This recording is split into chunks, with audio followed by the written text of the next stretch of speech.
আমার যে চেষ্টা, আমার যে কর্ম লীলার কথা যদি কেউ জানে, তাহলে এই জন্মেই তার ভিতরের সমস্ত অনর্থাদি কামনা বাসনা নাশ হয়ে যায়। অস্মিন্নেব জন্মনি, আর জন্মান্তরের অপেক্ষা থাকে না।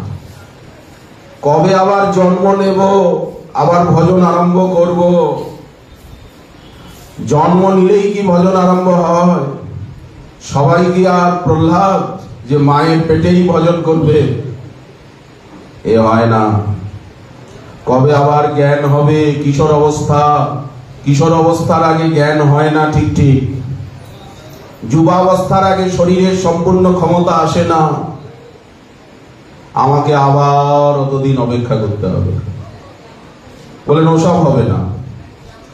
ভগবান বললেন আর জন্মান্তরের অপেক্ষা নাই, এই জন্মেই তারা আমাকে পান। অস্মিন্নেব জন্মনি মাম এতি, তাহলে কি হলো? এই জন্মেই পায়? বলেন হ্যাঁ, এই জন্মেই পায়। এমনই তার জন্মলীলা এবং কর্মলীলার কথা। বলুন তো, এই কথাগুলো শুনলে কান্না শরীর গরম হয়? আমি এই জন্মেই পেয়ে যাব? আমার অপরাধ, হাজার অপরাধ থাক, কোটি অপরাধ থাক, সমস্ত অপরাধ ক্ষমা হয়ে যাবে, সমস্ত অপরাধ ধ্বংস হয়ে যাবে। শরীরটা গরম হয়ে গেল না? শরীরে জ্বর এসে গেল। জ্বর নয়, মনোবল। এত মহিমা তার জন্ম লীলার কথা শুনলে, জন্মকর্মের রহস্যকে বুঝলে, তাহলে কেন বলবো না, কেন শুনবো না, কেন বুঝবো না? বারবার বুঝতে চেষ্টা করব, বারবার বলতে চেষ্টা করব। এই জন্মে তাকে পেয়ে যাব। এই জন্মলীলার রহস্য কি? আমি অজ হয়েও জন্ম নিই, আমার জন্ম নাই, আমার কর্ম নাই। নবিদ্যতে যস্য চ জন্ম কর্ম বা ননাম রূপে গুণদেও দোষ এইব বা তথাপি লোক পয়সম্ভবায় তান অনুকাল মৃচ্ছতি। সচ্চিদানন্দ ঘন বিগ্রহকে নিয়ে আমি ভূলোকে অবতীর্ণ হই, সকলের সামনে এসে যাই। সকলে তখন আমাকে দেখতে পায়। যেমন সূর্যোদয় হলে সকলে দেখতে পায়, চন্দ্রোদয় হলে দেখতে পায়। এটা হচ্ছে করুণার সমাচার। তিনি যে কত করুণ, সেই করুণার কথাকে ব্যক্ত করছেন। ভগবান কেন আসেন? শ্রুতি মাতা বললেন আসেন না, ওনাকে টেনে আনে। টেনে আনে কি লগা দিয়ে? আমটাকে যেমন আকশি দিয়ে লগা দিয়ে টানে, বলেন হ্যাঁ, ওনাকে টানারও একটা লগা আছে, আকশি রয়েছে। বলে সেটা কি? সেটা হচ্ছে প্রেম, ভক্তি। ভক্তি ওনাকে টেনে আনে। আসবেন না মহাশয়, আপনাকে টেনে আনা হবে। ভক্তিরেব এনং নয়তি, ভক্তিরেব এনং দর্শয়তি। ভক্তি তাকে দেখিয়ে দেয়। এই দেখুন, নিরাকার নিরাকার বলে চিৎকার করছিলেন, এই দেখুন উনি সাকার, সগুণ, নবনীরদাকার। উনি অনন্ত করুণাময়, অনন্ত লীলাময়, পরম কৃপালু, পরম দয়ালু, সমর্থ বদান্য। হেন কৃষ্ণ ছাড়ি পণ্ডিত নাহি ভজে অন্য। বিজ্ঞজনের হয় যদি কৃষ্ণ গুণ জ্ঞান, সর্বত্তজি কৃষ্ণ ভজে তাহাতে উদ্ধব প্রমাণ। ভক্তির এব এনং দর্শয়তি, ভক্তি বশ পুরুষ। উনি ভক্তির অধীন, ভক্তাধীন। ভক্তির এব ভূয়সী, এই জন্য শাস্ত্রে ভক্তির এত প্রশংসা। জ্ঞান কর্মের প্রশংসা নয়। জ্ঞান কর্ম করে লোক, নাহি জানে ভক্তি যোগ, নানা মতে হইয়া অজ্ঞান। তার কথা নাহি শুনি, পরমার্থ তত্ত্ব জানি, প্রেম ভক্তি ভক্তগণ প্রাণ। সচ্চিদানন্দ ঘন, বিজ্ঞানানন্দ ঘন, ভক্তি যোগে এব তিষ্ঠতি। ভক্তির দ্বারাই ওনাকে পাওয়া যাবে। ভক্তিটা কি? ভক্তের ভক্তি ভক্তের জন্য ভক্তের লাগিয়া কৃষ্ণের সর্ব অবতার। ভক্তি ভক্তকে কাঁদায়,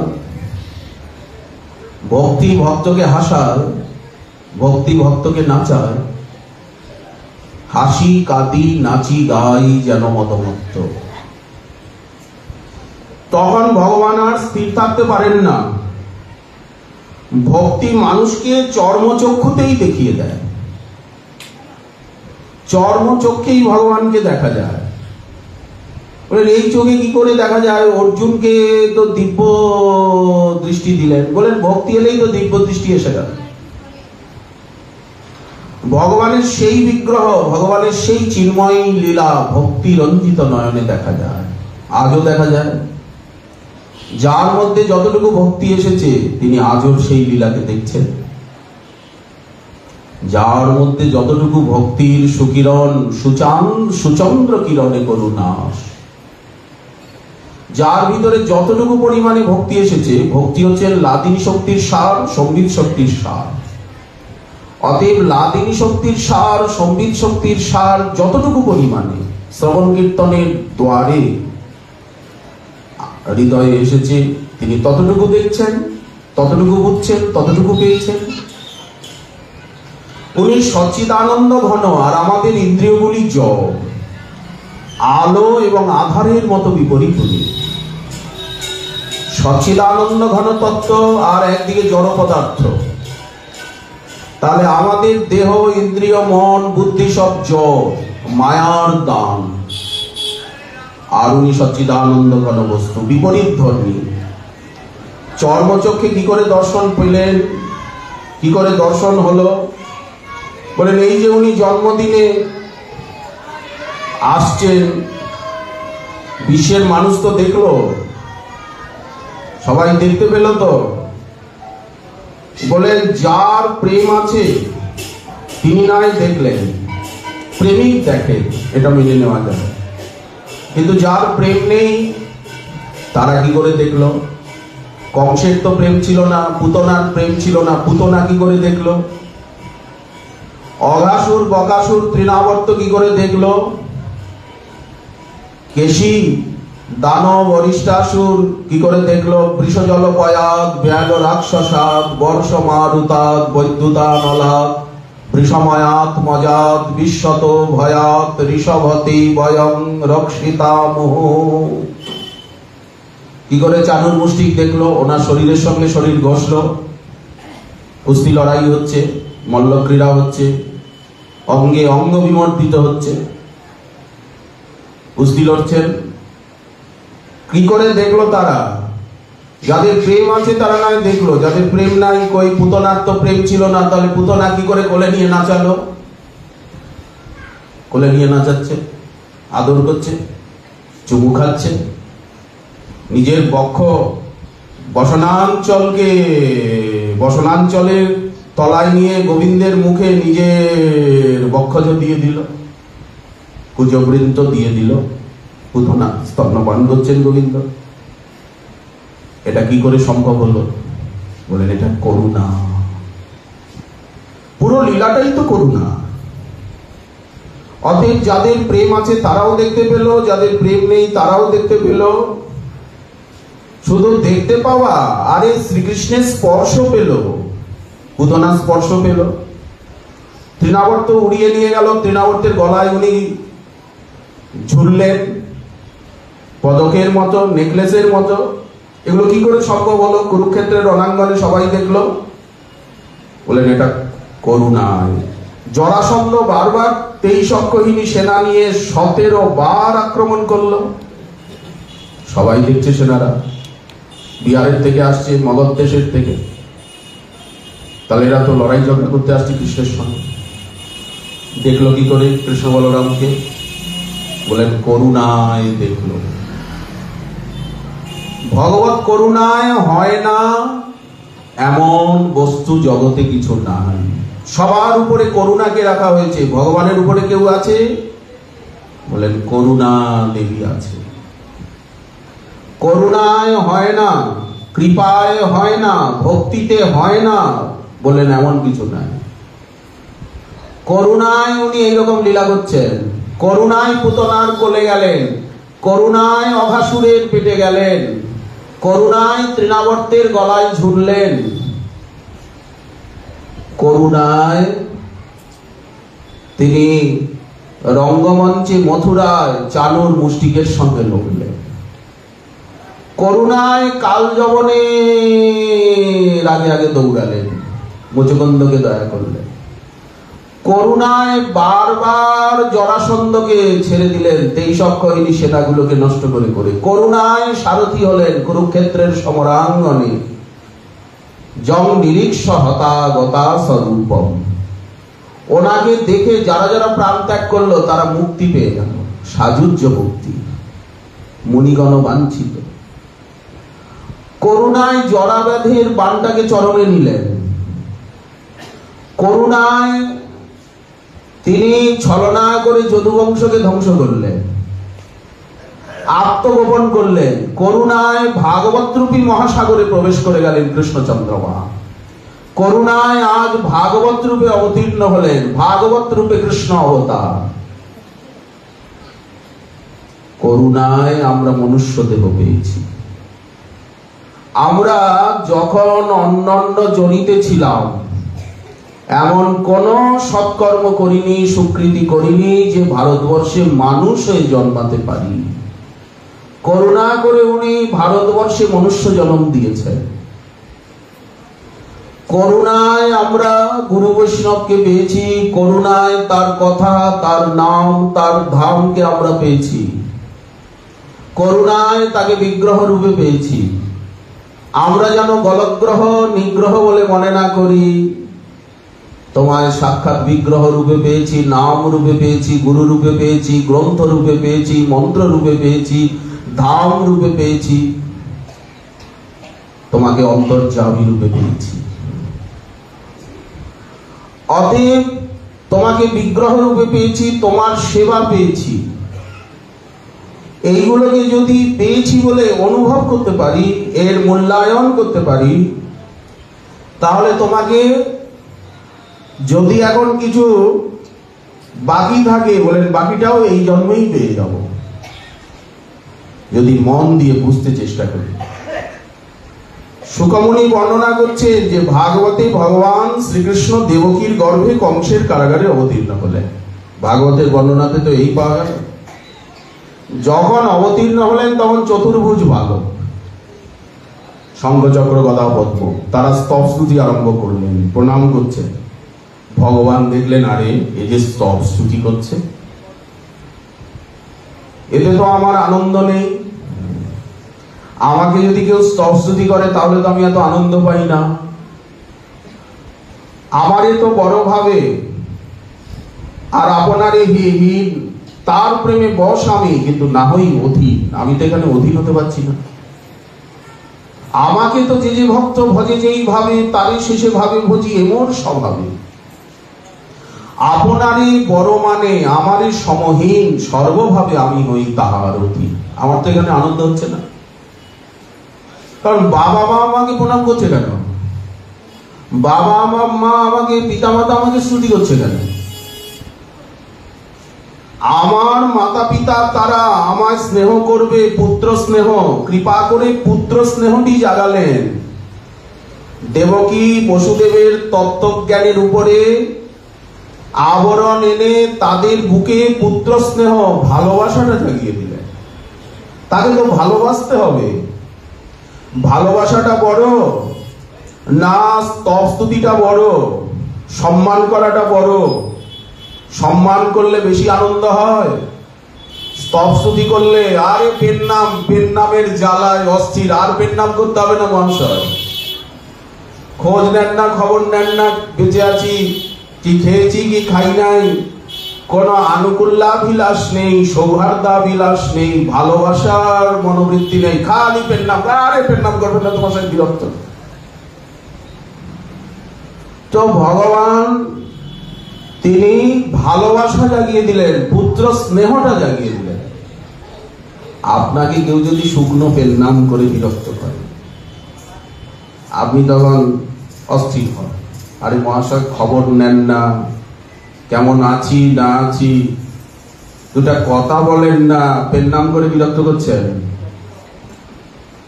তো ভগবান দেখছেন বাবা মা প্রণাম করছে, স্তবস্তুতি করছে, ওনার ভালো লাগলো না।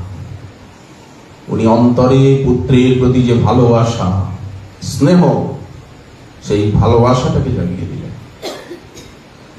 তখন দেবকী বলছে যে বৎস, তুমি এই রূপে এলে, তুমি এই নরবালক হয়ে এলে, চতুর্ভুজ রূপে এলে, শঙ্খচক্র গদা পদ্মধারী রূপে এলে। উনি বলছেন মা, হে পিতা, হে মাতা, আমি এই জন্মে আসিনি, এর আগে আরো 2 জন্মে এসেছি এইভাবে, এইটা আমার 3য় জন্ম, আর তোমাদেরও 3য় জন্ম। ও মা, কি বলে? আচ্ছা, জন্মে বাচ্চা এরকম টনটনে জ্ঞান আর এরকম কথা বলে বাবা মার সঙ্গে? আচ্ছা বৎস, তোমাকে দুষ্ট কংসের হাত থেকে কি করে বাঁচাবো? কংস তো এখনই চলে আসবে, তোমায় মেরে ফেলবে। আমার চোখের সামনে আছাড় দিয়ে 6টা ছেলেকে মেরে ফেলেছে, তোমাকেও তো আছাড় দিয়ে মারতে চেষ্টা করবে, কি করে তোমায় বাঁচাবো?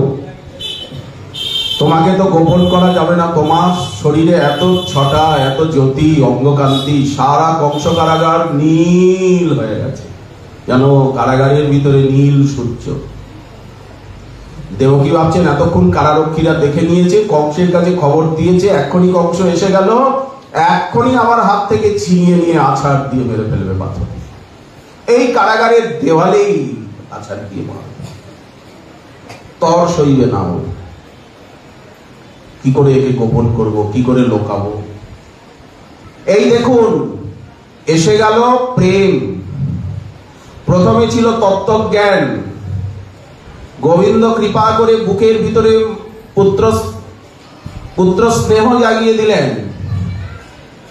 ভগবানের প্রতি যে ভালোবাসা, স্নেহ, তাকেই তো প্রেম বলে। ভগবানকে ভালোবাসার নাম প্রেম, জগৎকে ভালোবাসা প্রেম নয়, মানুষকে ভালোবাসা প্রেম নয়। তবে হ্যাঁ, গুরু বৈষ্ণবকে ভালোবাসা, এটা প্রেম লাভে পরম সাধনা, এটা প্রেমেরই পর্যায়। এই ভালোবাসাটাকে ত্যাগ করা যাবে না, এটা পরম সাধন। প্রেম এসে গেল। কি প্রেম এলো? বাৎসল্য প্রেম এলো। কিন্তু বাৎসল্য প্রেম এলেও প্রচুর ঐশ্বর্য জ্ঞান মেশানো আছে ওই প্রেমের ভিতরে। তারা জানে যে আমার পুত্র ভগবান, তো তখনই প্রাকৃত শিশু হয়ে গেল। যখনই প্রেম এলো, বাৎসল্য প্রেম, সঙ্গে সঙ্গে প্রাকৃত শিশু। প্রেম তাকে শিশু বানায়, তা না হলে অখিল ব্রহ্মাণ্ড পালক কি করে বালক হয়ে গেলেন? উনি কি করে বালক হলেন? বলেন প্রেম ওনাকে বালক করলো। কি করে উনি মিথ্যে কথা বললেন, আমি মাটি খাইনি? বলেন প্রেম ওনাকে মিথ্যে কথা বলালো। কি করে উনি সখাদের সঙ্গে খেলছেন রমণীতিতে? বলেন প্রেম খেলাচ্ছেন। কেন উনি ব্রজের ধুলা মাখছেন, নন্দ প্রাঙ্গণের কাদা মাখছেন? বলেন প্রেম মাখাচ্ছে। কেন উনি গাই বাছুরের পিছনে পিছনে ছুটছেন? বলেন প্রেম ছোটাচ্ছে। কেন উনি রাধারানীকে দেখে উন্মাদ হয়ে গেলেন, রাধা নাম শুনে পাগল হয়ে গেলেন? বলেন প্রেম ওনাকে পাগল করলো। কেউ ওনাকে নাচায়, কেউ ওনাকে হাসায়, কেউ ওনাকে কাঁদায়, কেউ ওনাকে লীলাময় বানায়। বলেন প্রেম বানায়। প্রেম না থাকলে উনি পাহাড়ের মতো স্থির হয়ে গেলেন। প্রেমিক নাই, প্রেম নাই, তো উনি স্থির একেবারে পাহাড়ের মতো। বলে দিলেন আমাকে এখান থেকে নন্দালয়ে রেখে এসো, আর ওখানে একটা কন্যা হয়েছে যশোমতী, সেই কন্যাকে নিয়ে এসো। এই তো বললেন, প্রেম বলালো। এই প্রেমই সাধ্য বস্তু। দেখুন কি অপূর্ব লীলা। এই হচ্ছে ওনার জন্ম কর্মের রহস্য, মূল চাবিকাঠি। ভক্তের নাচায় প্রেমা, কৃষ্ণের নাচায় আপনে নাচয়ে, তিন নাচে এক ঠাই। আর সেই প্রেম লাভেরই উপায়। তার কথা, তার নাম, তার সেবা, তার ধাম, তার ভক্ত, তার পরিকর, এর রহস্যকে জানা, তত্ত্বকে জানা। কেন উনি জন্ম নেন, কি করেন, কেন করেন, কেন ওনার এইরকম স্বভাব। ভক্তবশ, যদ্যপি স্বতন্ত্র আমি, স্বতন্ত্র আচার, তথাপিও ভক্তবশ স্বভাব আমার। সেই বাঞ্ছে বললেন, সেই করে যাহা মাগে ভৃত্য, ভক্ত বাঞ্ছা পূর্তি বিনা, কৃষ্ণের নাহি অন্য কৃত্য। তাহলে ভক্তি, ভক্ত এবং প্রেমের জয় জয়াকার সর্বত্র। এই হচ্ছে তার জন্ম এবং কর্মের রহস্য। শ্রীমান মহাপ্রভুর কৃপা হলে আগামীকাল আবার রইল এই বিষয়ে আস্বাদনের আকাঙ্ক্ষা। আজকে আমাদের ভাগবতী কথা এইখানে বিশ্রাম।